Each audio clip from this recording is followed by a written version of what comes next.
Yeah, so from next week, most likely I'm going to try to do a video every day to wrap things up a lot quicker. I also sent out the link that I added everyone to the epidemiology and ethics videos. And so that playlist that comes after endocrine is done for everyone. Today, after I do this video, I'm going to add everyone to the dermatology videos, and I'll email everyone the playlist for dermatology, and then let everyone know that I'm most likely going to be live pretty much every day from here on to continue on with this, get this done quicker because there is a lot to cover. And yeah, that's basically it for now. So any other announcements that I might not be remembering right now, I'll put it in the email, and then you guys can check it out. So pituitary and hypothalamic disorders. Let's see. Water.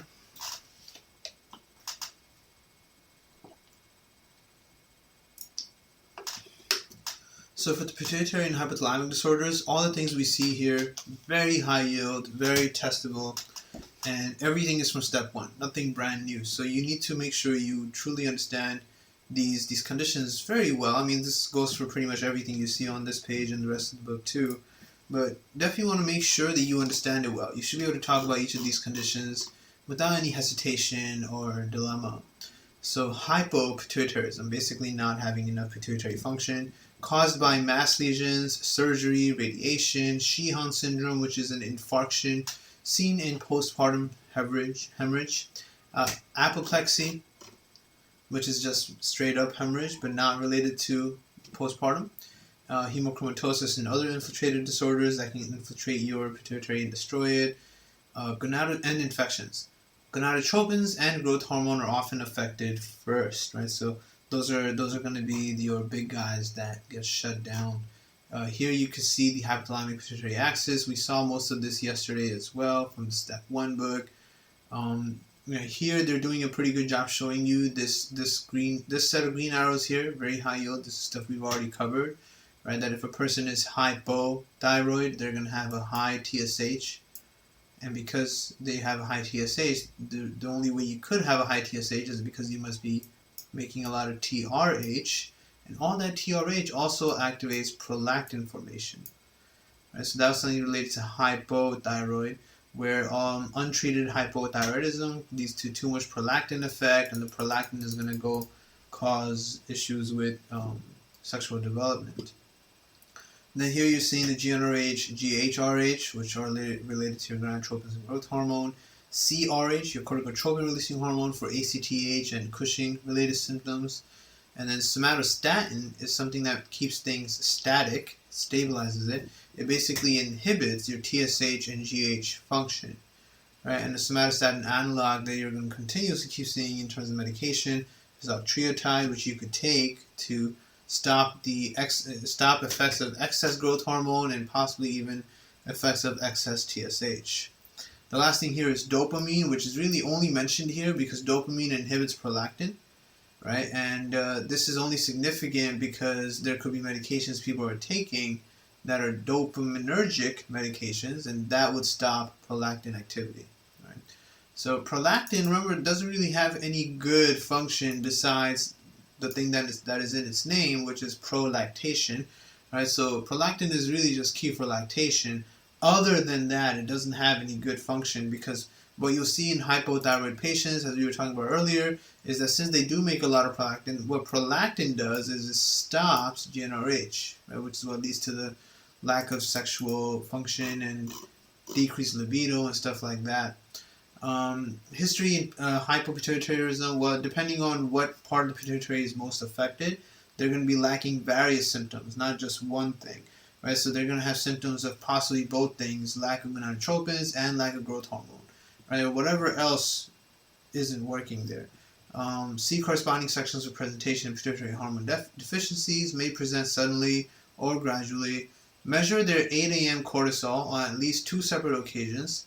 Measure free T4 because TSH wouldn't be diagnostic anymore, and TSH is made from the pituitary. Testosterone and estradiol levels, which would reflect FSH and LH function, and insulin-like growth factor 1, IGF-1, would reflect your growth hormone function. So basically what the diagnosis requires is to measure all of these, right? You're measuring the results of all these guys, everyone. As so FSH and LH, this would lead to your correct levels of testosterone and estradiol. Growth hormone would make IGF-1, ACTH would make more cortisol, and so on. Right, so you're just checking for everything, and if all of those things are measuring out to be bad, and of course, yeah, TSH is going to make T4, so you measure T4 also. If all of those things are not being made, then that means your pituitary entirely is just not working. And then you treat it mainly by replenishing whatever is not being made. That's the only thing you can do for these people.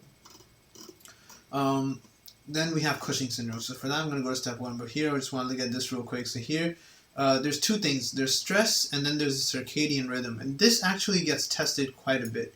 Everyone knows the stress relation to cortisol.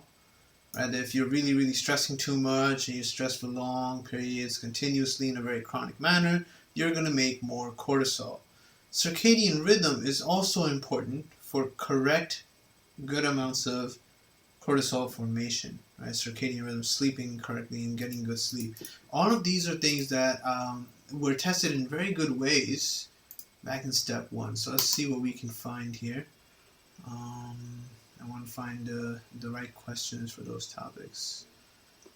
Okay, so let's see. What was this one? Decrease? No, not that. We're going to come to congenital adrenal hyperplasia later. Cortisol, this is ADH related. Okay. We talked about PTH and hydroxyapatite and all that stuff yesterday. Alright, so that's it for that. And then here we are. So let's start with this. So this is the next thing we're going to be looking at, right? Your topic of Cushing syndrome. Elevated serum cortisol levels, and most frequently from prolonged treatment with exogenous corticosteroids.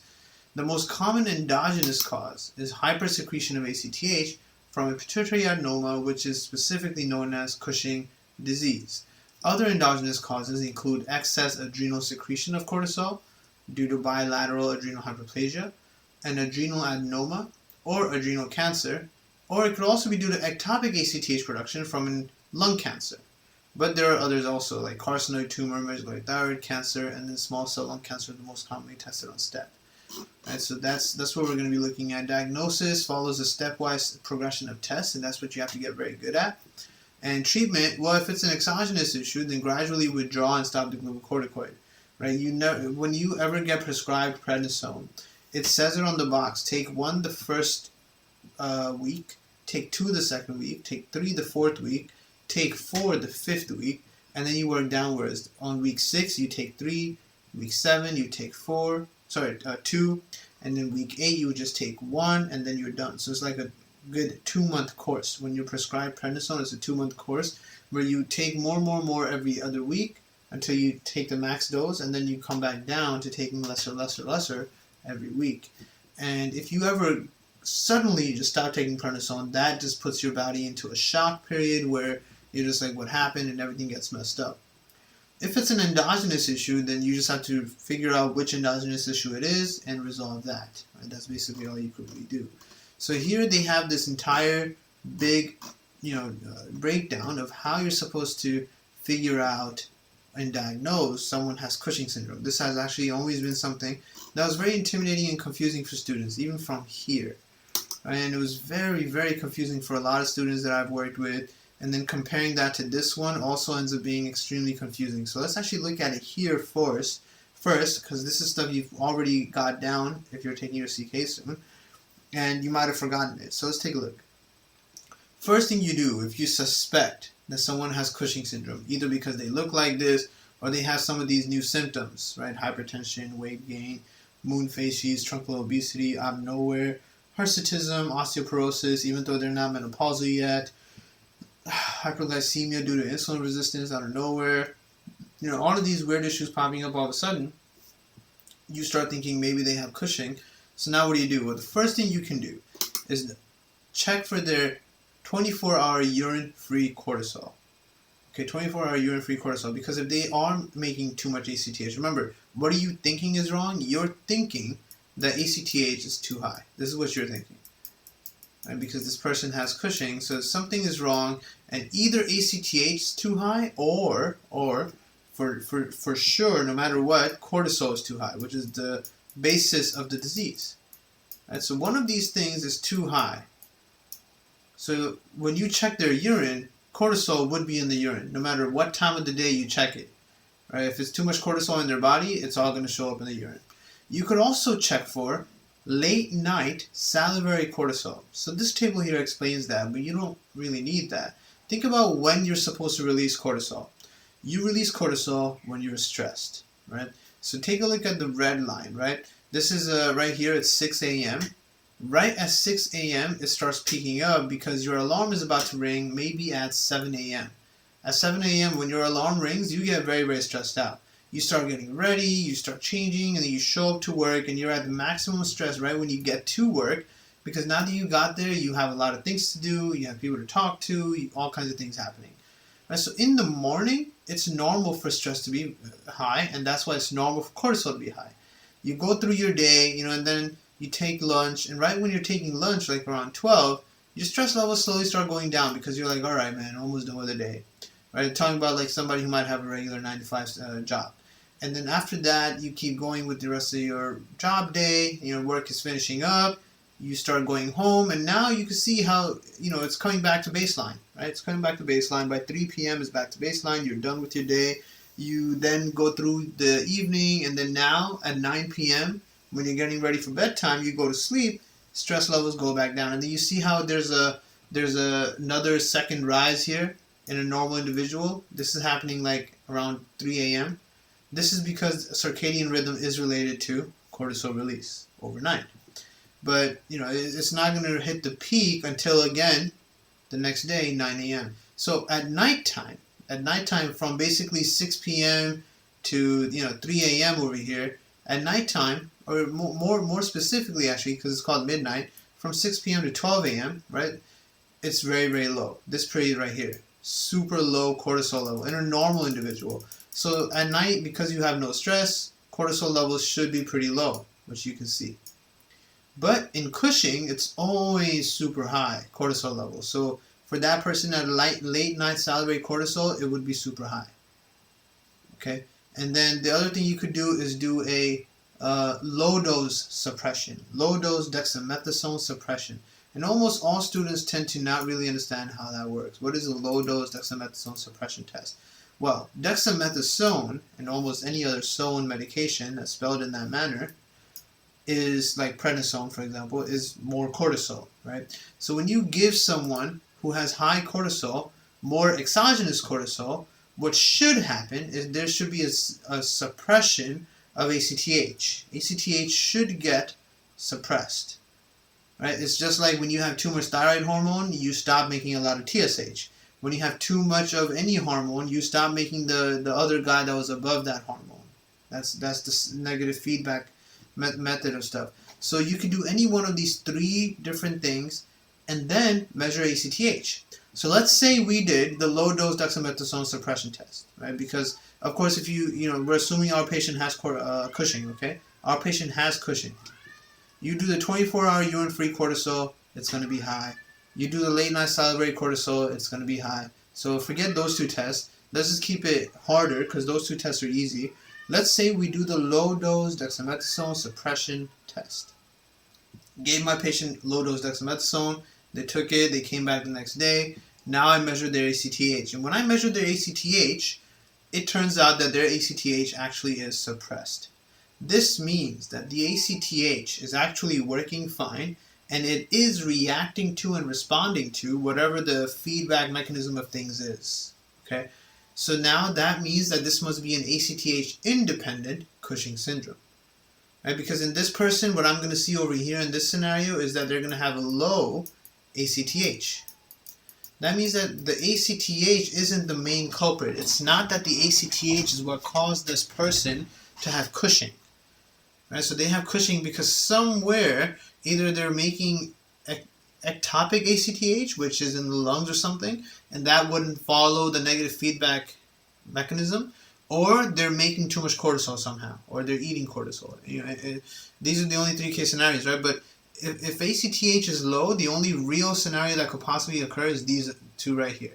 If ACTH actually responded, it cannot be this, right? Because the ectopic ACTH would never respond to any excess dexamethasone. So if I give someone a low dose dexamethasone, that's the easiest thing that can happen. If ACTH gets depressed, easy ass question right there. Either they're eating outside cortisol, like prednisone, excess prednisone, or their adrenal gland is just out of whack and making too much cortisol. So you then immediately go ahead and order an adrenal CT to confirm. On CK, that's going to be the answer to your question where they ask you what's the next best step. Well, the next best step would be to do a CT of the adrenal glands, right? Abdominal CT. And then you would see that. So this you want to make sure you get. See, on these case scenarios on the right side, ACTH would not be low because even though you gave a low dose dexamethasone, their ACTH is going to stay high because the guy making the ACTH is a cancerous guy. So that guy is not going to respond to any kind of alteration of any sort. So now, let's go back to the beginning. You do the low dose dexamethasone suppression test. The patient comes in. You measure their ACTH, and you find out that their ACTH is very high. So now the question became a little harder, but not too hard. Just a little harder because now you have to investigate why is the ACTH too high. So, it is definitely confirmed, though, that whatever's happening is ACTH dependent. Something is causing there to be too much ACTH, and ACTH is then causing you to have too much cortisol. So the culprit on this side is ACTH. The culprit here is some guy making too much cortisol. Right? Either that you're eating too much cortisol, like prednisone, or your adrenal gland is making too much cortisol. That's the main culprit on the left half of this page. So, ACTH dependent. How do you now figure out where, what the main issue is? What's causing this ACTH to be super high? Well, I already told you that the lung cancer ACTH is outside the negative feedback mechanism. So what you can do is you could do a high dose dexamethasone suppression test where you give such a high dose that you see how it's already high in the blue line up here, right? That their cortisol level is already high. You make it even higher. Because remember, with this blue line, for the Cushing patient, is their normal. For them, that's normal. So you have to give an even higher amount of cortisol to get some kind of reaction from their negative feedback mechanism. So you do a very high dose dexamethasone suppression test, and at that point, you may see that there is suppression of ACTH. ACTH went down. Right? ACTH was able to get suppressed. That means that this ACTH must be coming from the pituitary, because the pituitary is actually part of your negative feedback loop. So when you gave way too much cortisol, your pituitary noticed it, like, oh shit, there's too much cortisol now, and it stopped making ACTH. Right? So that's what's happening there. So anytime ACTH levels do actually change, you have to keep in mind that whatever is wrong must be happening within the loop. Within the loop, something is wrong. Right? On this case scenario here, ACTH got suppressed with a low dose. That means that we know whatever is wrong is within the loop, the adrenal gland and the pituitary. And here we know that if only a low dose was able to suppress it, the pituitary must be fine, the adrenal gland must be the problem, or the person is eating prednisone. And on this new case on the right side, let me label these: case 1, case 2, case 3, and then case 4. In case 2 over here, we can basically see that a high dose of dexamethasone lowered ACTH. That means that whatever is wrong is, again, in the loop, pituitary and adrenal gland, and the problem must be Cushing disease, because if ACTH is the problem, which we already confirmed, ACTH is the problem, and it's in the loop, then the only thing in the loop that makes ACTH is your pituitary. So that's Cushing disease. So what's the next best step? Do an MRI of the head, check the pituitary, and then you probably have to do surgery to get rid of it, right? In case 1, you gave a high dose of dexamethasone suppression test and no suppression occurred. That means that all this excess ACTH, where is it coming from? This excess ACTH must be coming from some ectopic source, like a lung cancer or carcinoid or whatever one of those case scenarios were. So now what's the next best step? Order a CT of all these organs to check for where it's coming from. Right? This has a pretty bad prognosis if they ask you. There was an NBME question once that said, a patient came in, you think they have Cushing, you do the low-dose dexamethasone suppression test, and ACTH stayed high. Then you did a high-dose dexamethasone suppression test, and the ACTH got low. How's the prognosis? The prognosis would be good. Right? In this case scenario of Cushing disease, the prognostic factor is pretty good, because you can just do surgery of the pituitary, just get rid of it, and the patient's going to be okay. But if the ACTH never gets suppressed, and the factor that's making ACTH is some kind of cancer, that's not a good prognosis. Right? So 1 is not a good prognosis, 2 is fine, 3 is fine, 4 is not. So what's happening on this right side? CRH is corticotropin releasing hormone. So it's basically the guy that's above ACTH. So if you do here this is called a stimulation test. So if you give someone CRH, right? If you give someone CRH, then this would go to the pituitary and cause your pituitary to make more ACTH, which would in turn make more cortisol, right? If it actually works out, which it did in case number 3, you gave CRH and you actually managed to increase ACTH production. If it works out, then that means that whatever's the problem was within the loop, and we already figured out that the problem is something that's making ACTH, so the only thing that makes ACTH within the loop of either the pituitary or the adrenal is the pituitary. That's the only 2 people in the loop. The last guy is the hypothalamus way up there, but we're assuming no brain injury occurred. Right? So again, you just order an MRI of the pituitary. If you do a CRA stimulation test, and you realize that there's no stimulation occurring, that's because in these people who have ectopic ACTH secretion, their pituitary has just completely stopped making ACTH because the pituitary is realizing someone else is doing the job for them, so why keep doing it? Right? So giving CRH will lead to no increase in ACTH. Then you know that whatever's happening, whatever's causing the ACTH production is outside of the loop, which could be one of those cancers. So again, you order a CT of the whole body essentially.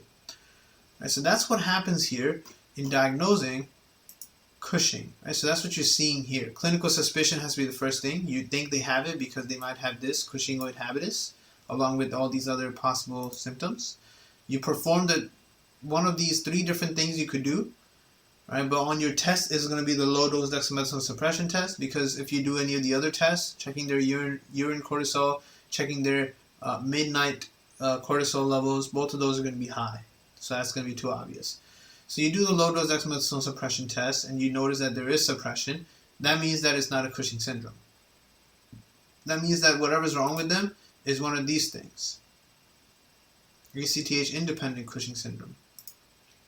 So I don't know why they call this right here in CK not Cushing syndrome, right? And that's probably because it's not actually a syndrome per se, right? Not a syndrome per se, because if you're eating prednisone too much, I guess that's not really a syndrome. That's just you being stupid, right? But the other thing is kind of Cushing syndrome. If you have an adrenal tumor that's making too much cortisol. So I don't know personally why it says here not Cushing syndrome per se. It is a type of Cushing syndrome. It's just not Cushing disease, which would be the pituitary thing. But whatever, don't mind that too much. Don't pay too much attention to that. Just make sure you get what's happening on this side, right? That on this left side, when you did the low-dose dexamethasone test, ACTH got lowered. That means that ACTH isn't really that big of a problem here, because it just took a tiny dose to stop you from making ACTH.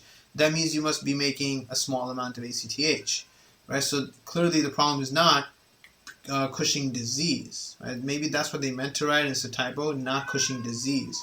So then you know that whatever's the problem involves something that's making too much cortisol. The key problem being cortisol, right? Something is making too much cortisol. My cat always goes crazy at this time exactly. The whole world is after me. So now, at this point you realize that this is probably going to be someone who's taking exogenous prednisone or their adrenal gland is not working. So I think here they meant to write not Cushing disease because pituitary issue, right? If a person has Cushing disease, they're making too much ACTH, and doing a low-dose dexamethasone suppression test is not going to suppress the excess ACTH.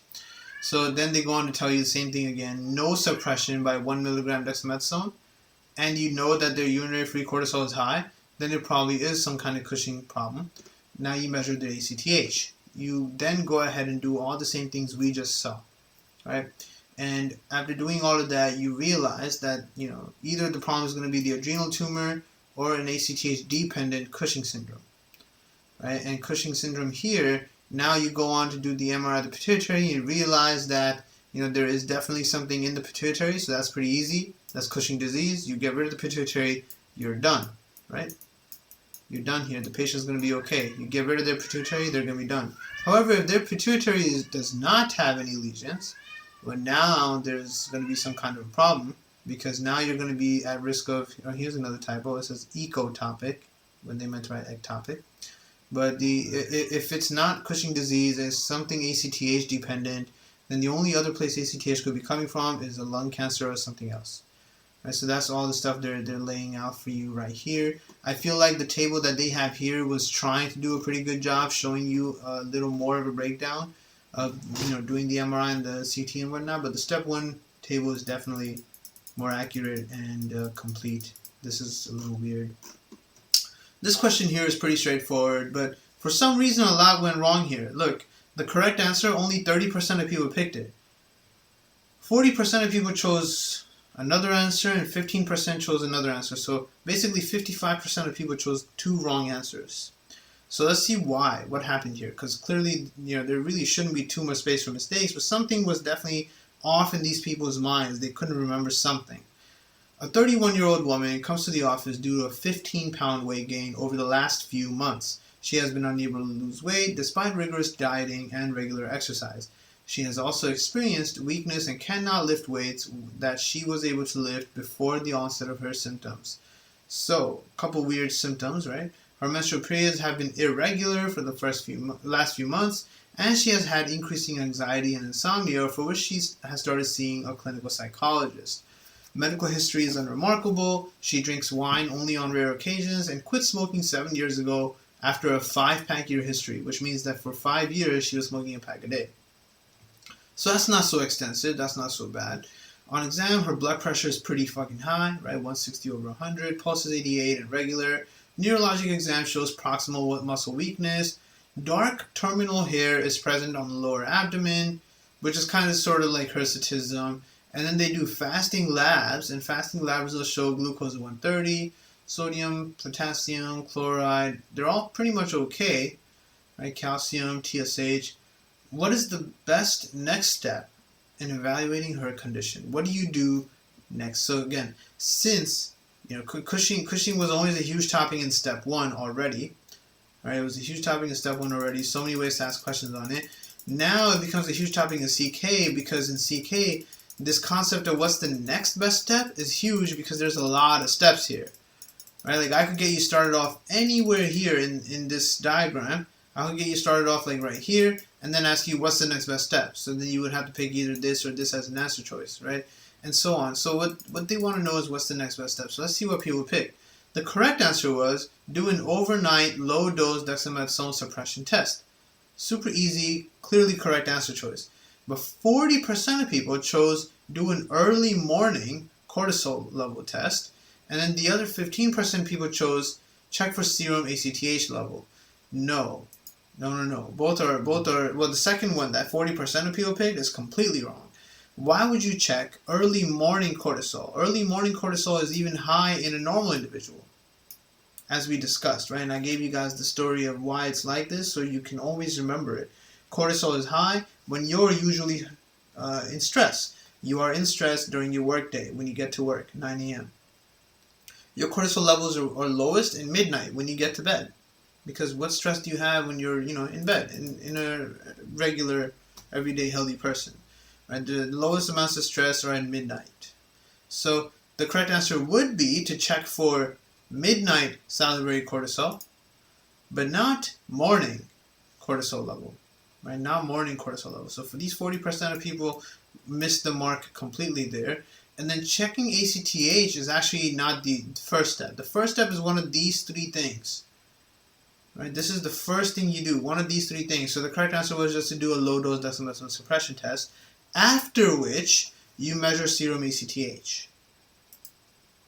And that was the second step, but see, a lot of people picked that as an answer. So you don't want to fall into that kind of a thing. I don't know why 40% chose that. There is actually a scenario where you would check early morning stuff. Look at this. So let's move on to adrenal insufficiency, which is kind of still related.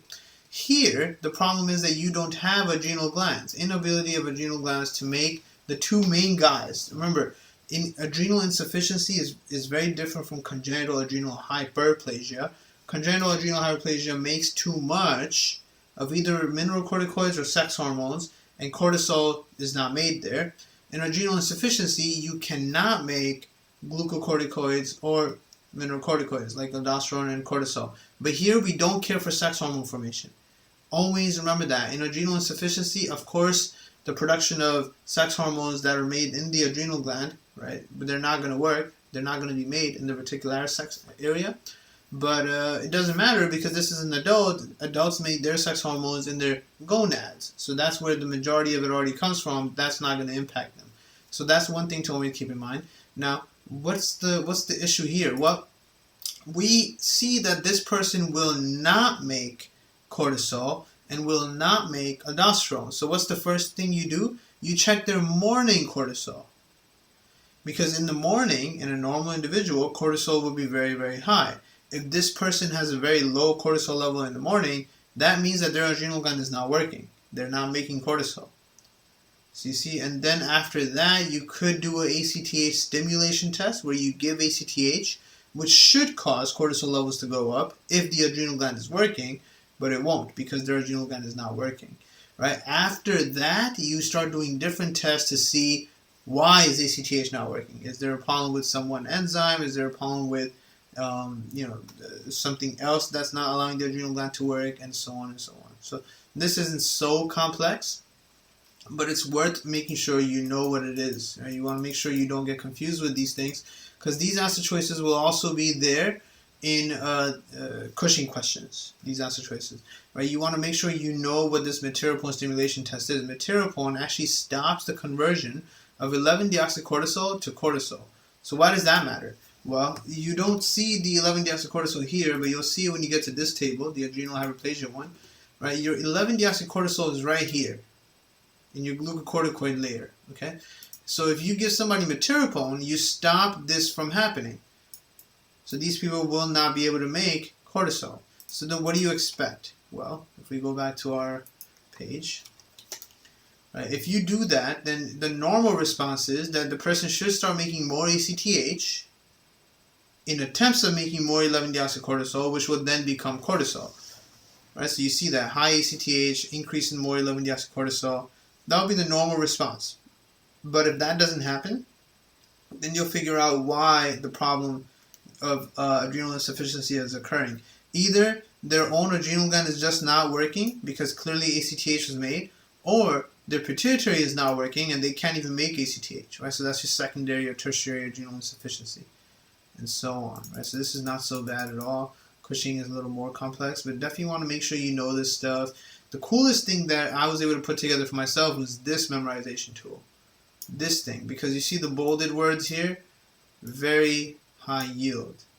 Right? You get these questions with the list of things and the up and down arrows for various parameters. So you could have a question about adrenal insufficiency and it's going to say sodium, potassium, chlorine, pH, or H plus concentration, bicarb, blah, blah, blah. And you're going to have to pick up and down, up and down. You need to know why it is the way it is.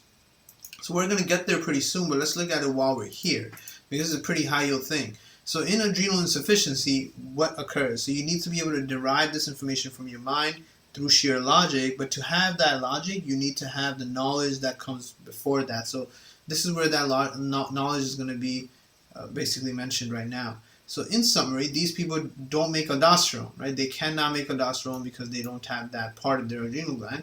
So they're going to lose sodium, and they're going to keep potassium and H+. You need to remember that.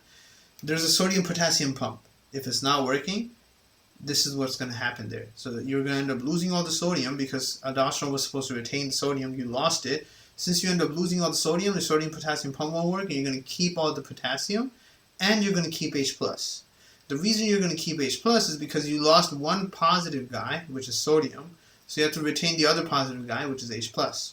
Now, generally speaking, anytime you're keeping H+, you have to get rid of bicarb. So if you do that, that leads to metabolic acidosis.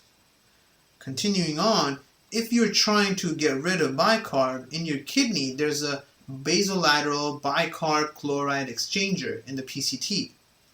So anyone that has low bicarb, you can almost always bet on it that they're going to have high chloride levels, okay? Because that's how that works. That's the only way your kidney can get rid of bicarb, or one of the major ways your kidney gets rid of bicarb, which is by exchanging it using the bicarb chloride exchanger. You pee out all the bicarb and reabsorb more chloride than you needed, basically, right at that point. So that's what you're seeing there. Very high yield topic. So in general, you can just memorize this, right? You lose sodium bicarbonate, NaHCO3, and you keep HKCl. Those are the things that are going to be high.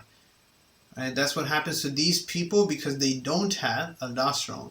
The lack of cortisol only adds on to this issue because lack of cortisol is going to cause anorexia, hypoglycemia, and the additive feature of low blood pressure, as you can see right here. Right, low blood pressure. Both things are going to add to the fact that the patient has low blood pressure. Low cortisol is going to cause a decrease in blood pressure, and low aldosterone, which leads to sodium loss, will also cause a decrease in blood pressure. So these patients with adrenal insufficiency actually present with very low blood pressure as opposed to the cortisol Cushing patients who have high blood pressure. Right?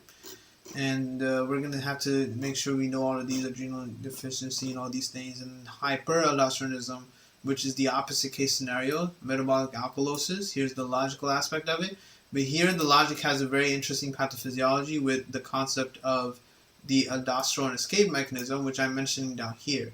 Right? Although these people have hyperaldosteronism, they actually don't end up having super high sodium levels, which can be a very confusing thing on test day.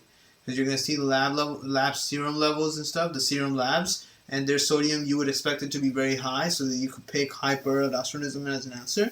But their sodium level won't be so high because the aldosterone escape mechanism notices the excess volume buildup and releases ANP, which causes natriuresis, so you pee out more sodium.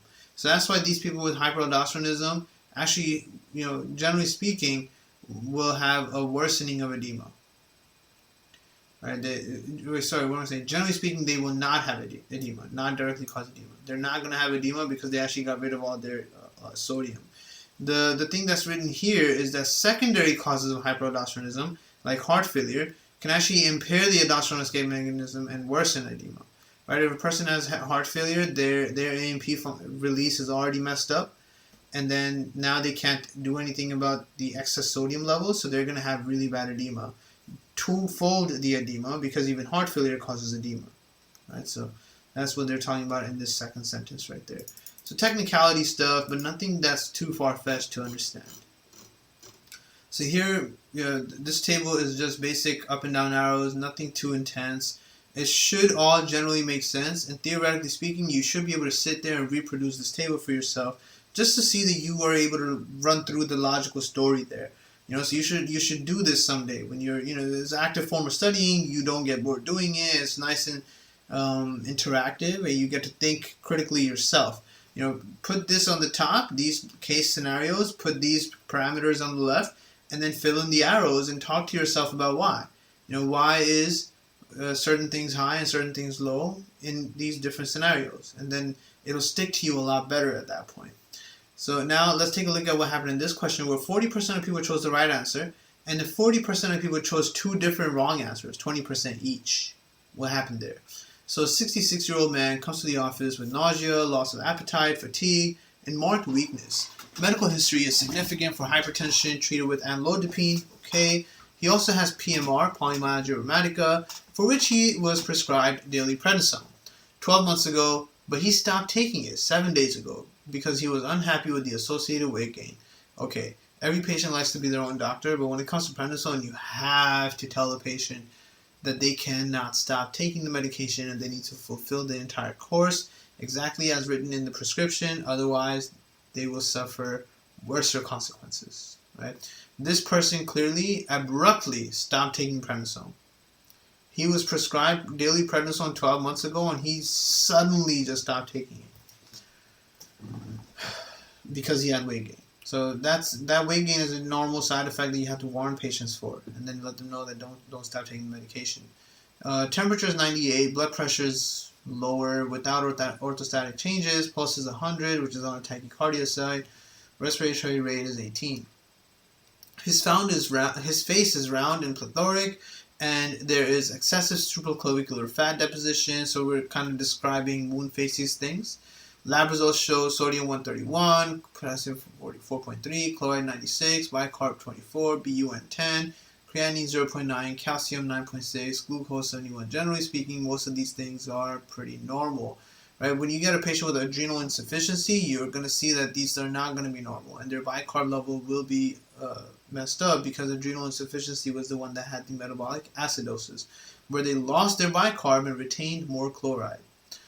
They then go on to tell you that the chest x-ray is unremarkable, which was an unnecessary thing that you wouldn't really order for such a patient.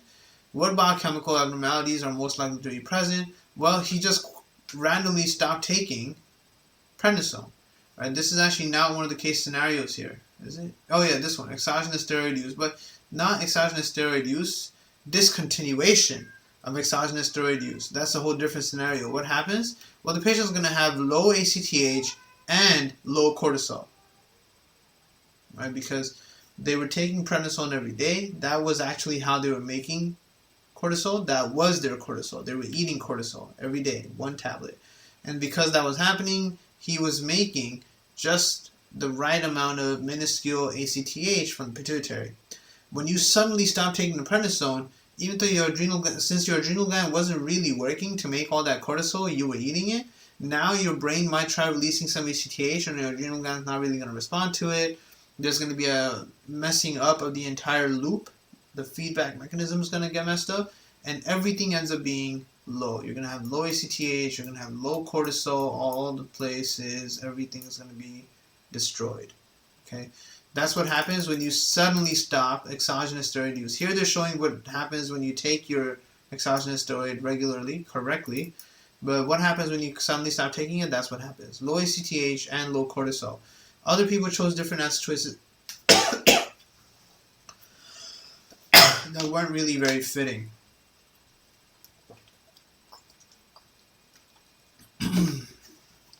This patient with nausea, weakness, and fatigue following abrupt discontinuation of chronic glucocorticoid therapy most likely has secondary, which is central, adrenal insufficiency, right, which results from disruption of the hypothalamic pituitary adrenal axis. Chronic prednisone suppresses the secretion of both CRH from the hypothalamus and ACTH from the anterior pituitary. Abrupt discontinuation requires increased ACTH from the pituitary, but that will not be possible for up to 6 to 12 months, resulting in secondary adrenal insufficiency. Right, so that's what you're seeing in that patient right there. Pretty high yield topic, pretty commonly seen in real life practice as well. Definitely want to make sure you understand that down really concisely. No reason to fall for the other two answer choices that were 20% each chosen.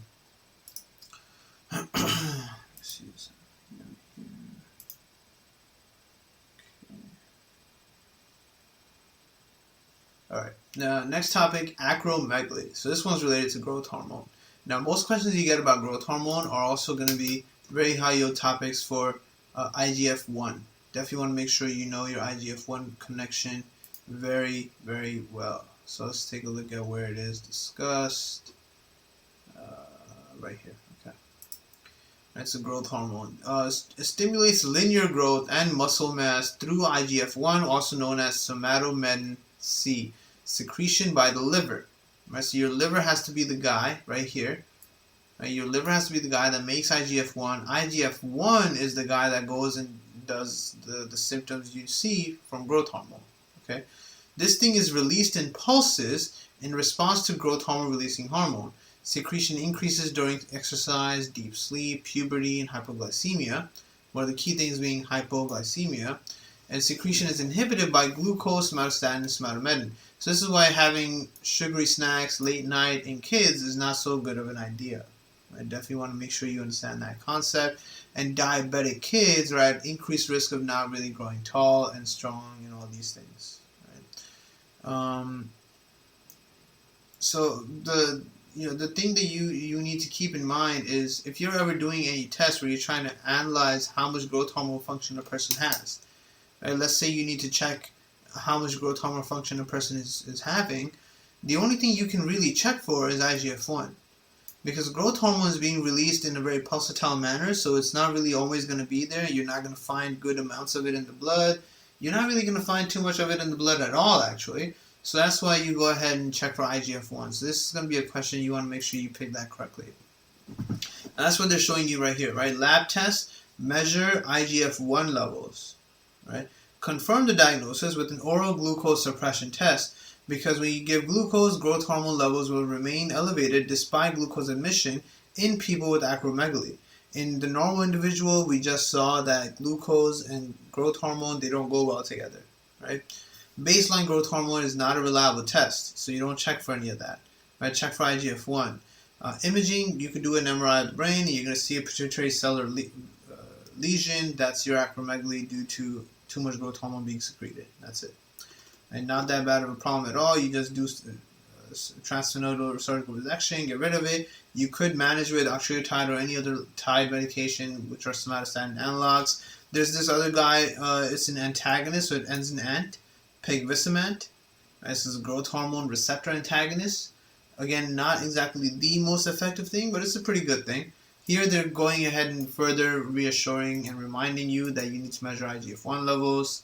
And what complications can occur? Well, the number one cause of death, and that can be something you get in a question. What is one of the top causes of death that can occur in this patient? Would be congestive heart failure. Right, the leading cause of death is from cardiovascular complications, mainly congestive heart failure. Right, so you want to make sure you understand that, because everything gets very, very big, and their heart is going to get too big, but it's not going to work too well. Right, because your heart is also one of the muscles that will end up developing into a bigger size. So here's the same stuff again, right? IGF-1. You're seeing common clinical features of untreated acromegaly. So untreated acromegaly, you're imagining, they're going to have too much of all of these things. Too much of this one, too much of this, and too much of this. This last one here is pretty bad, because if you have a lot of adipose itself is related to insulin resistance. So growth hormone essentially is pretty diabetogenic. Right? So is cortisol. Cortisol is very diabetogenic. It acts a lot like the same effects of having diabetes at that point. Right? So both of those are diabetogenic hormones when in excess, in abnormal amounts. Right? So that's kind of some of the stuff they're mentioning in this table. Definitely worth checking out, but not exactly a very well summarized table. Then comes the topic of the opposite of our first thing. The first thing we looked at was hypopituitarism. Now we're seeing the main thing that you see from hyperpituitary problems, which is hyperprolactinemia. Right? This is usually the most common pituitary adenoma. Right? Most commonly you cause pituitary adenoma, where you're going to have too much prolactin. So this table here shows you the management of hyperprolactinemia in premenopausal women. Women that were supposed to still be menstruating, right? Because most of these patients that have this issue, if their prolactinoma isn't big enough to have a physical effect in their brain, where it's not compressing their optic chiasm, so it's not causing visual disturbances yet, then the number one thing these women will come in for is because they missed too many menstrual cycles, and they're curious about what happened, right? So you could do a detailed clinical evaluation and rule out any secondary causes. Of course, any patient that ever comes in saying they haven't had their period for 2 months or something, you check for pregnancy. So you evaluate their beta-HCG levels, you find out they're not pregnant. Okay, interesting. Now the next step is do MRI of pituitary. So be very careful. As you can see, clearly the first thing to do was HCG. So if you get a question where it's very clear to you, and I get it, you're going to be super clearly seeing the suspicion of hyperprolactinemia is there. Don't just go ahead and pick MRI pituitary. That's the trap to fall into, right? You read a question, you're very confident the patient has hyperprolactinemia. Then they're going to be like, what's the next best step to do? Well, if they didn't yet evaluate everything else that could be causing hyperprolactinemia, such as being pregnant, then you have to evaluate those things first. Check all the other things that could be the reason why this premenopausal woman hasn't had her period yet. And then go ahead and pick MRI pituitary. So this is where, this is just general information stuff here related to prolactin, as we already talked about. Right? We saw this table. And so here you can see, let me hold it at a point where it's fitting everything at the same time. Right here. So, there you go. Okay, so the sight or cry of a baby actually upregulates. This is one case scenario. Upregulates your higher cortical centers, which inhibit the hypothalamus, right? Inhibit the hypothalamus from making dopamine. This is one thing to definitely keep in mind. It inhibits your body from making dopamine. We'll come back to this and why that's important. Generally speaking, though, your hypothalamus can make two things.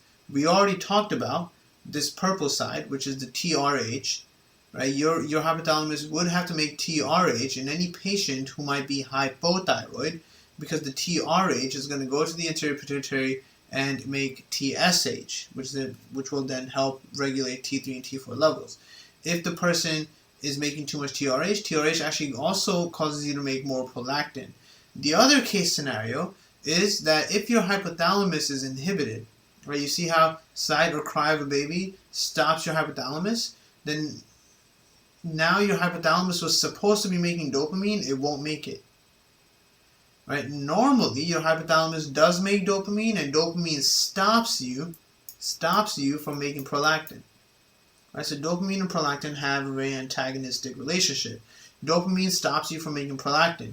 But when you see the sight or cry of a baby regularly, and this actually is a thing, like this can happen in a family where a baby was just born, and there's another woman there that is sexually active, is not pregnant, and continuously hears and sees the baby cry, that she can actually start having alterations in her dopamine and prolactin levels. It might not be severely enough to make her have milk production, but it's possible. Theoretically speaking, it's possible. As far as step 1 is concerned, it's definitely possible. So you got to make sure you keep that in mind, right? So just the sigh or cry of a baby. You don't even need the suckling yet. Suckling is the other thing right here. Don't even need that yet. It's just a sigh or cry of a baby actually inhibits higher cortical centers, so then you do not make dopamine. If you stop making dopamine, you don't do this, so then you make a lot of prolactin. So now what's happening with prolactin? Well, prolactin actually goes to the breast and activates milk production. That's the name, prolactation. Here, there's this other thing though, progesterone. Progesterone stops milk production. And that makes sense because that's why they're named the way they are. This one, progesterone, is progestation. It's for being pregnant. There's no reason to be lactating while you're still pregnant. Once the pregnancy is complete and delivery is done and the placenta is done doing its thing, progesterone levels significantly drop and prolactin overpowers it, and then you get milk production. Right? And suckling is one of those things that actually upregulates the hypothalamus. Right? Upregulates the hypothalamus, mainly the purple part, which is making TRH, which will then make more TSH and make more prolactin. Right? And mothers do need that. Mothers need that effect. Mothers need this effect so they don't develop pregnancy-induced hypothyroidism. Right? Because suckling will actually lead to more TRH production, which will lead to more prolactin and more TSH, and they're going to maintain good T3, T4 levels as necessary. Right? Now, there's one other thing that's here. Actually, two other things that are here. There's this one right here, pregnancy. Right? So during pregnancy, you actually make a lot of estrogen, which we all know, and that estrogen does upregulate anterior pituitary prolactin formation. But because you're still pregnant, you also have a lot of progesterone, and the progesterone is what inhibits the end organ effect of all that prolactin on the breast. Okay, so these two guys are working together. As soon as pregnancy is over, estrogen levels are still going to be high because it's always high in women. And progesterone levels will go down because gestation is finished. You're no longer pregnant. Right? And then your prolactin end organ effect on the breast will occur and milk production will be there. That's one thing. Second thing is this thing here, renal failure. All right, so renal failure. Very interesting topic, very high yield topic. There are many things related to renal failure. You always have to remember renal failure is one of those case scenarios where you lose a lot of your protein, you lose all your albumin, you lose any electrolytes you would want to retain. Right, everything is gone in the urine, so that sucks. The other issue with renal failure, as we saw yesterday, was that in renal failure you have a huge PTH issue, right? Because one of the things you lose in renal failure, you lose your calcium. You lose all your calcium, so then your brain, your pituitary is going to try to make more PTH. That PTH can successfully make more calcium by ripping it off your bone, but your PTH will not be able to go to the kidney and activate renal phosphate trashing, right? That's what PTH means. So you're not going to be getting rid of PTH. So you're actually going to have, renal failure is going to have very low calcium and very high phosphate. Right? Very high phosphate, because you're going to retain the phosphate, you're going to pee out all your calcium. Your person is going to make PTH, and usually every time PTH is high, phosphate is low, except in this case scenario.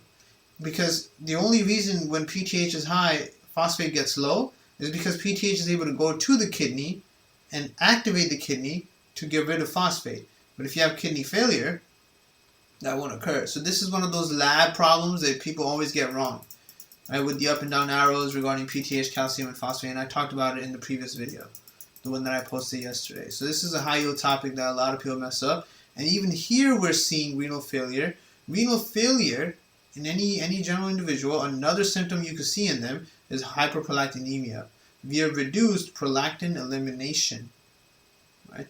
Renal failure does cause you to lose a lot of things, but you also end up having failure in excreting some things too. One of them being prolactin. So you lose protein, you lose all your sugar, you lose all your electrolytes, and you retain all your prolactin in renal failure, which obviously then causes the prolactin to go and cause symptoms of hyperprolactinemia. So a patient with renal failure could present with decreased libido, galactorrhea, and so on. Alright, so that's basically all. The only new thing here, the very, very brand new thing here was this one. Right? So again, with the suckling, we see nipple stimulation also, right? Nipple stimulation also stops dopamine, so then you have more prolactin production. But this one is pretty unique, this thing, chest wall injury. Trauma is a very high yield topic in CK, very high yield topic. You're going to see that when you get to the last chapter, which is surgery and emergency medicine, trauma management. Person could have a really bad chest wall injury, and the injury could impair their autonomic nervous system. This also causes you to stop making dopamine, which will then allow prolactin to reign supreme. Very interesting little topic there, right? Not talked about too much here, and it's not really mentioned too much in many places, nor have I really found a good question on it, but if you see it, hopefully you'll recognize it from this discussion. This question wasn't so bad. This one says a 37-year-old woman comes to the office with a 7-month history of galactorrhea and amenorrhea. She has also had worsening vaginal dryness, but no headaches or visual symptoms. Her medical history is unremarkable, and she does not use tobacco, drink alcohol, or do drugs. She is married, has 2 kids, and remarks that her family is complete. Her husband has undergone vasectomy. Her temperature is 98F, blood pressure is fine, pulse is 72, respiratory rate is 14. Visual field testing is normal, and pregnancy test is negative. So you see, they did the pregnancy test. They already did it.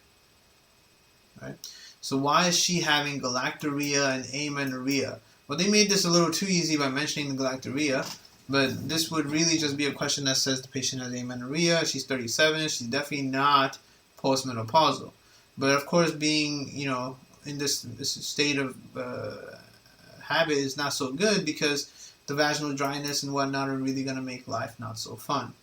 Then after the pregnancy test, right, they then went to serum prolactin level. They measure serum prolactin level is 150 and 154 on repeat measurement, and TSH and serum creatinine are normal.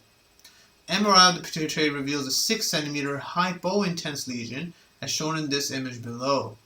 Right, so you're seeing the hypointense is right there, the darker gray within the gray. Okay. What is the best next step in her management? So this was very interesting, because both answer choices are theoretically relatively correct, but the best answer choice was to use cabergoline, 60%. While 25% of people, because of the fact that they gave an MRI image showing you this, and also notice that the arrow points from down here to up here, they could have made the arrow in many ways. They could have made the arrow like this. They could have made the arrow like this. They could have even made the arrow like this. This is actually a psychology of why they pointed the arrow in that way, because they wanted you to think of transsphenoidal surgery, which is through the nose and whatnot, transsphenoidal, however that surgery is done, we all imagine it that it would be in this direction, sort of kind of through the nose, and then going to the sphenoid area and removing it. This arrow is literally put there for that reason, and this image in general is given for that reason. This image was given to help you think oh, just do a transphenyl surgery. But if we come back up here, oh, it's not there yet. Yeah, right here. Right, the best initial treatment is always a dopamine agonist. You just give them something that will act like dopamine and stop you from having end organ symptoms of prolactin. Right, it's basically just gonna stop you from making any prolactin in general. Right, so you're not gonna have those things. The first thing to do. So that's why cabergoline was the correct answer. Surgery is only indicated in any adenoma that is not managed medically with the cabergoline. That's why that second answer choice was wrong. You always want to avoid surgery, not just go for surgery at every given possibility. Right, so that's, let me see. Okay, that's it for that topic. And then the last two topics are your diabetes insipidus and your syndrome of inappropriate ADH. So diabetes insipidus is another topic a lot of students feel very intimidated by.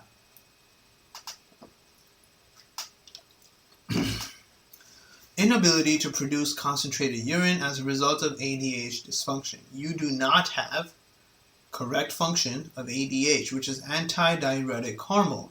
So if you don't have antidiuretic hormone, what you end up doing is a lot of diuresis. You pee a lot. The two subtypes of DI are either central or nephrogenic. And within this topic falls the third topic of psychogenic polydipsia. So let's go look at it now.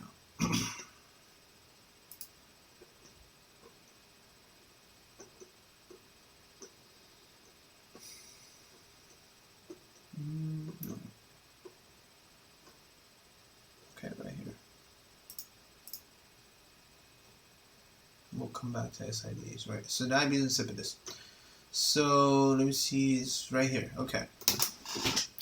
So, central DI. Central DI has to do with decreased secretion of ADH from the posterior pituitary. Where in the posterior pituitary is it made? It's made in the supraoptic nuclei. Always remember that. That's like an anatomy, neurology question. You have to get that down, right? So decreased ADH from the posterior pituitary supraoptic nuclei. This can be due to blunt trauma to the head that broke the stalk or some kind of pituitary adenoma. Whatever's wrong, you can do the MRI of the head and check. That's central, because central for the brain. Nephrogenic DI occurs when the tubular epithelium of the renal nephrons do not respond to ADH to the extent that they should. ADH receptors on the kidney, V2 receptors that work with GS cyclic AMP may be mutated. So you have to remember that too, right? That's another step one thing that was always mentioned, right? What secondary messengers are utilized by this thing. So that's why when I make my summaries and I write them like this, you see all this entire thing is written, basically I wrote it here, right? So this entire thing, when I write these things, I try to be as complete as possible so I can remember every detail. Right, so ADH receptors on the kidney, which are your V2 receptors that work with GS cyclic AMP, may be mutated. Drugs that can cause nephrogenic DI most commonly are lithium and demeclocycline. Right? Demeclocycline is actually a drug that isn't used as originally intended for antibiotic effects.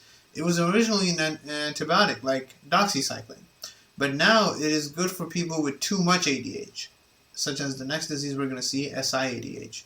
You could use demeclocycline to block the effects of all that ADH. So another condition that can cause someone to drink a lot of water and pee very dilute urine is psychogenic polydipsia. So we're going to come back to that. Let's actually analyze CDI and NDI real quick. So what's the main issue here? Well, it's related to these things here. And these things here are what's messed up. So what's happening? Well, you need to know what it means to use this word osmolality. So I've always rephrased any question about osmolality. I'll refer to it as solute concentration. Okay, solute concentration. So what are we seeing here? Well, it's saying here that the urine-specific gravity is less than 1.006. Urine osmolality is low, right? That means that the urine solute content is low, which means that the urine has a lot of water in it and not enough solute. The serum solute concentration is high, more than 290, which means that the serum does not have enough water in it. And patients will present with this thing called hyperosmotic volume contraction. right? Hyperosmotic volume contraction, that's this thing here, right? So what happened here? Well, the black lines are showing you the normal. The blue lines are showing you what happened in the patient, right? They have the red arrow, which shows a decrease in your intracellular fluid. The fluid within cells decreased because you peed it all out. You have a decrease with the purple line, decrease in extracellular fluid because, again, you peed it all out. And you have an increase in the height of this graph, which is osmolality related because you have increased solute concentration.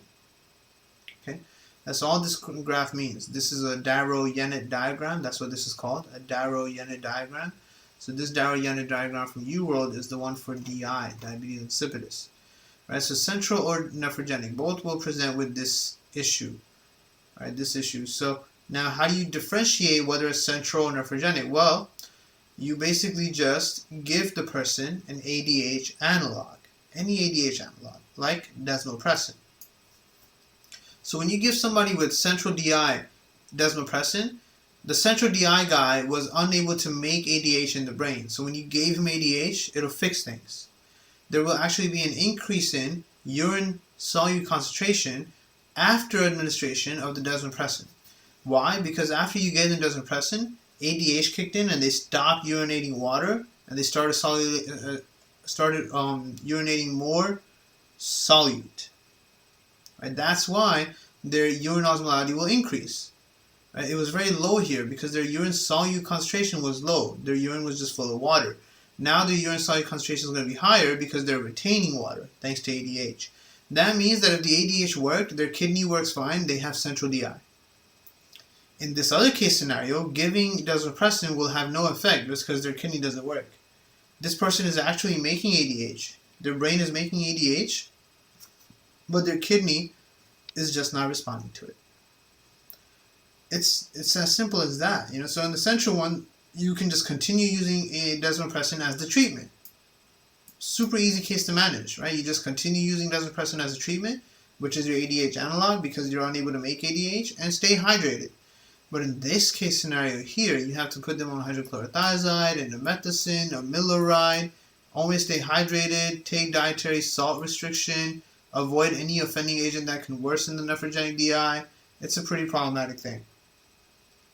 Right, so that's what you're seeing. So what was the actual presentation of both of these people? Intense thirst and polyuria with inability to concentrate urine because they do not have ADH. Right, so one of the first things that you'll see is, when you do no water intake for 2 to 3 hours, followed by hourly measurements of urine osmolality as well as plasma sodium concentration and osmolality. When you do that, basically the water restriction test, right, you're going to catch what's happening, and then you give desmopressin, and there's going to be more issues after that. So this is what they talk about here, the water deprivation test. In someone with central DI or nephrogenic DI, when you stop giving them water, their condition worsens, right? Because they were initially peeing out a lot of water. You stop giving them water, and they still keep peeing out a lot of water. And then all of a sudden, they're going to be so dehydrated they could die. That's a sign of central diabetes insipidus, right? So that's too much peeing of water. That's the main issue with DI. So now you look at psychogenic polydipsia. In central DI and nephrogenic DI, the urine-specific gravity will be low, while serum osmolality will be high. But if the patient is peeing a lot because they're drinking a lot, their urine osmolality will be low here too. But their serum osmolality will also be low because there is so much free water in them. Basically, in a person with psychogenic polydipsia, their body solute concentration and their urine solute concentration are both going to be very low because their body is full of water and their urine is full of water. That is psychogenic polydipsia, a person that's drinking too much water. Most questions about psychogenic polydipsia will also mention some kind of other psychiatric problem. Maybe the patient has CASO. Maybe the patient has a history of bipolar disorder. Something like that will also be mentioned sometimes. And they'll try to tell you some things that can kind of cue you into thinking, oh, this looks like the person has psychogenic polydipsia. All right. So that's what you're thinking there.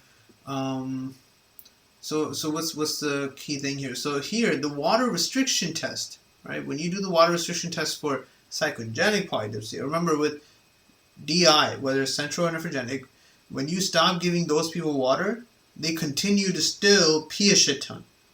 Like they were always peeing a shit ton because they never had ADH. So the water restriction doesn't fix anything because water was never the problem. Here, though, water restriction will fix something, right? In these people, the water restriction test will fix psychogenic polydipsia because the kidneys will now normalize everything, so both the serum and urine osmolality will increase because there's lesser water overall. So solute concentration everywhere will be higher. All right, so that's something you always want to remember. With central and nephrogenic diabetes insipidus, only the central DI will improve after giving desmopressin. Nephrogenic DI won't improve with desmopressin because desmopressin works at the kidney and their kidney doesn't work. They have nephrogenic DI. Right, I put the normal values of things here. Always remember them. You don't need to have it into solid memory because you will have it on your test as well. But it's good to keep in mind what the numbers are supposed to be around. It could save you some time. It's also good to keep in mind that you need to check the normal. Always check the normal on your test, right? And the more you practice, you save, a good 10-15 seconds because you checked already. So you save yourself time from having to check too much, all right? So that's what your DI topic is all about. They go on to tell you the same things we just talked about and the treatment, all of that, same stuff, right? So here you see the water deprivation test. No water for up to 3 hours. Then you measure urine volume and osmolality every hour, measure serum sodium and osmolality every hour, and on your test you usually get big tables. You get really long tables, right? Hour 1, hour 2, hour 3, hour 4. The top might be their urine osmolality. This could be their serum osmolality. Right, they do that, and you have to follow, in fact, and see what they're telling you, because that's exactly what you have to use. If their urine osmolality is very high, right, that means that water deprivation caused their urine osmolality to increase. This is primary polydipsia, or psychogenic polydipsia. Right, urine osmolality, urine solute concentration, got higher with the water deprivation test. As soon as you see that, that's easy. The only reason they were peeing too much water then was because they were drinking too much water. Simple. Right? If it didn't, if water deprivation did not change anything, that means they have diabetes insipidus. So now you go ahead and give them desmopressin. You're gonna administer desmopressin and check what's happening. Look at this table though. Here they say if your water deprivation test did not cause urine osmolality to increase, is the urine osmolality stable on 2 to 3 consecutive hourly measurements, and is the plasma osmolality more than 295, or is the plasma sodium more than 145? Right? Because if these endpoints are not reached, you have to continue testing until above endpoints are reached. This is probably the most bullshit thing, because this is the single-handed thing that can make an easy question end up becoming wrong, because you understand what to do, you get it, do the water deprivation, it will change nothing, that means it's DI, now I should give desmopressin, and see if desmopressin made it better. If desmopressin made it better, then that means that their brain wasn't making ADH. If desmopressin did not make it better, then that means that their kidney is now responding to ADH. Super easy, right? However, there apparently turns out to be a technical thing in between the water deprivation test and the giving desmopressin, which is to make sure things are stable, right? So urine osmolality should remain stable on at least 2 to 3 measurements, so just 2 measurements is good. And their sodium should be more than 145, plasma osmolality should be more than 295. After doing water deprivation, all right? Keep in mind with these questions about this and ASI-ADH, always remember that your serum labs that are given to you in questions, right? If you ever look at it, the labs that are given to your questions is going to be something like, NA is like 131, I think milliequivalents per unit, whatever that unit is. This means that if someone has too much of that unit, their sodium level is not a sodium level, it's a sodium concentration, and the concentration could end up being low, right? That's also known as a dilutional effect, that the person might actually have normal levels of sodium in them, but their lab serum stuff is showing a dilutional decrease in how much sodium they actually have because they have too much water in their body, right? So the sodium got split up. So that's something to keep in mind in looking at labs. Don't always assume that just because a lab is showing sodium is low, that their sodium is actually low. It could just be that they have too much fluid in their body. And that's something that you're going to see in SIADH, right? So in SIADH, syndrome of inappropriate ADH, these people have too much ADH, as you can see. So that means that they don't have any diuresis, they don't pee at all, right? Antidiuretic hormone, there's too much of it. This table just breaks down the stuff we just talked about. Make sure you can talk about it pretty comfortably. And anyone that has polyuria, you know, there's the cutoff point of polyuria is always related to 3 liters. Is it more than 3 liters or less than 3 liters, right? It has to be more than 3 liters to be considered actually polyuria, which is this case scenario. If the urine output is less than 3 liters, it's not actually polyuria. So then start thinking maybe they have urinary frequency and maybe they have BPH or something, so they keep thinking they need to pee even though they don't need to pee. Right, so that's what this table is showing you. Now let's look at SIADH. So SIADH, here you're seeing on the left side, right, this is the case scenario of diabetes insipidus, where the person can either have central DI, where they don't make ADH, or nephrogenic DI, where they don't make ADH. Either way, they don't have any ADH function, so their plasma osmolality will be very high because they keep peeing. These people pee too much. All their urine is gone. All their water is gone. Their solute concentration ends up being very high within their own body. Then on the right side, you have the opposite case scenario, SIADH, where you're making too much ADH. So this causes plasma osmolality to decrease because you're retaining all your water. All your water is being retained, so your solute concentration, plasma concentration of solute is very, very, very low. All right? Maybe associated with CNS disease, pulmonary disease, anything, ectopic tumor production, paraneoplastic small cell lung cancer, antipsychotic use, antidepressant use. No matter what though, one thing to always keep in mind, and this is often the correct answer choice, they will be euvolemic on physical exam. The question can ask you, what would you notice on physical exam, or what would you notice on labs? You would notice euvolemia. They're going to be normal volume, euvolemic. So what is this about? Well, serum osmolality should be low because their serum solute concentration is going to be very low. They're retaining too much water. Right? Too much water is retained, hypotonic. Urine osmolality will be very high because they're retaining all their water. Same reason. They're not peeing any water. So urine solute concentration is very high because all you have in the urine is just solute. All their water is staying within their own body. Very unfortunate. Urinary sodium level, often a little more than 20 milliequivalents per liter. That's the unit I was talking about. So when you look at their labs, their labs might actually show something that looks like this, 120 milliequivalents per liter, but this is usually a dilutional effect. Right? How do you fix these people? Fluid restriction. Right? Fluid restriction is the cornerstone of SIADH treatment. Since their body is retaining all the water, you tell them to stop drinking too much water, right? Because you don't want to have too much water in your own body. And so that's the best initial treatment. And then persistent or symptomatic hyponatremia has to be tackled with IV hypertonic saline therapy. And if it's very bad, you give them ADH antagonists like the ones we talked about. Tolvaptan, conivaptan, these are all antagonists. That's why they end in tan.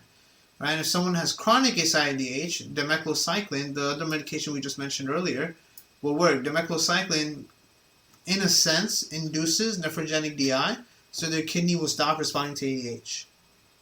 Right? So SIADH, you make too much ADH, so you want their kidney to stop responding to that ADH. You can give them demeclocycline. They could have SIADH, and then maybe they started taking lithium, and that caused nephrogenic DI. Now they don't have SIADH because nephrogenic DI means that their kidney doesn't respond to all that excess ADH. But then they'll end up with symptoms of DI. So it's a really difficult thing to manage, right? Either you're going to end up having too much water in your body or no water in your body. Both of them are very problematic scenarios, so it requires long-term management, right? And then the issue of correcting sodium levels, right? Correct hyponatremia slowly to prevent osmotic demyelination syndrome, which actually has a different name now.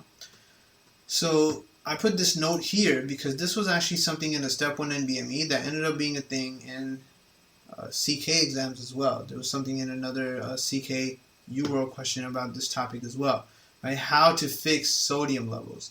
Now, I like having notes in my first aid at this point where there are notes about things that physicians can ask me about during my residency later. So, this is kind of something you would say. How to correct sodium level. Infuse only 3% saline with the goal of increasing sodium by just 6 to 8 milliequivalents per liter the first day, or 18 milliequivalents per liter in 2 days, and then consider 1 to 2 micrograms of desmopressin every 4 to 6 hours. Right, this is something for correcting low sodium levels. Okay, so that's, again, you can do all kinds of things to help people with SIADH. You can induce DI, then fix the DI, and then keep doing that repeatedly. But it's just, it's a problematic thing. There is no one ultimate cure for either DI or SIADH. Both of them are problematic. All right. So that's your topic related to those things, the pituitary stuff.